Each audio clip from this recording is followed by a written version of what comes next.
I think, again, Tuchel came away with major pass marks on what he can do when the chips are down.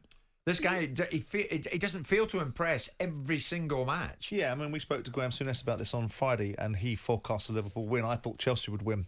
And when Chelsea went 1-0 up, I sort of looked at you on Saturday and thought, here we go. And you said Liverpool get back into this game, and so they duly did. I think it says a lot about both of them. I think it tells you that if they have to revert to an alternate plan, Chelsea are capable of adapting to adversity and getting a result out of a game which would lead you to the conclusion. Ask every single football manager, you can't win games with 10 men. Right? They'll tell you it makes it incredibly difficult. So the idea that you don't lose a game is the next best option. Then the flip side of the argument is that you win games against teams that have 10 men, and you do what's required to win games when teams have only 10 men. Liverpool will look at it and say, probably with Chelsea going down to 10 men, it's 2 points lost. But these are two very good sides going toe-to-toe. And, Chelsea banking up and ensuring that the game doesn't get away from them is part and parcel of what Tuchel have drilled into these players. I think it says, to answer your question, I think it says more about Chelsea's credentials than it does about Liverpool's. Yeah. If you're playing Chelsea at home, they go down to 10 men, it's incumbent upon you, irrespective if they put 9 men behind the ball, as Jurgen's referring to find the way to break them down. Yeah. To find a way to be able to create opportunities to score goals, to win games. And that's what Liverpool's job was. They're playing at home.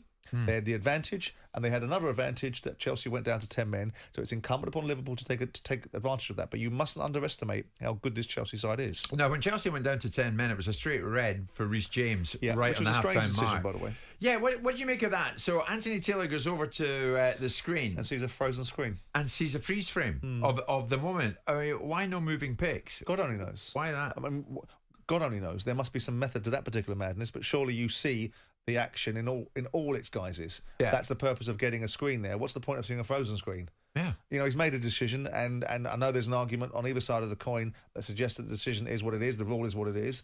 And there's another argument which says, well, if you're going to make that decision, at least give yourself the rounded view. Exactly. And this thing on double jeopardy, Simon, I don't know about you. Yeah, penalty, but why send him off? Because it's a sending off offence, and you can't just say double jeopardy. Does the rule not need to change? Well, that's for football to decide, but the rule as it is right now is that it's not double jeopardy, it's just the consequence of a sending off offence. It gives you a double whammy, and of course it sounds like double jeopardy, but it's just the rule. If it's not deliberate, and you give a penalty, he's been punished once, but why punish him twice by sending him off? Listen, I think there is a case to be answered that the penalty itself is the consequence.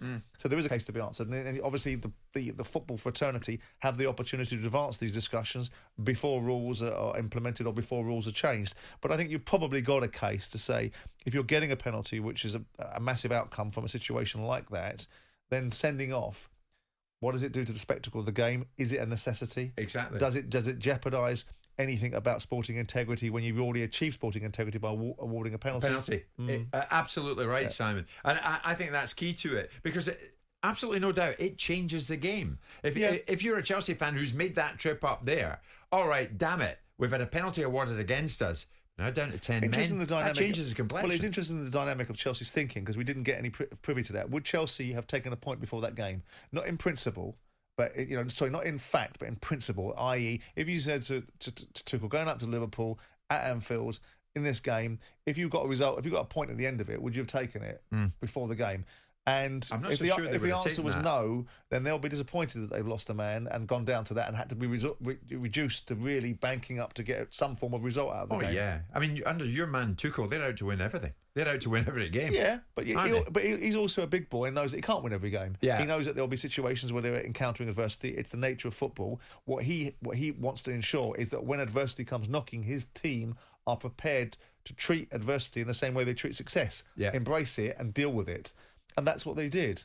And they've got resilience. They've got character, Chelsea. So have Liverpool. And you've got two heavyweights of English football going toe-to-toe with one another. Sure. And I think it probably says a little bit more about Chelsea than it does Liverpool at this moment in time. Jim White and Simon Jordan. Monday to Thursday morning, 10 till 1. On AM, on DAB, via the talkSPORT app and on your smart speaker. talkSPORT.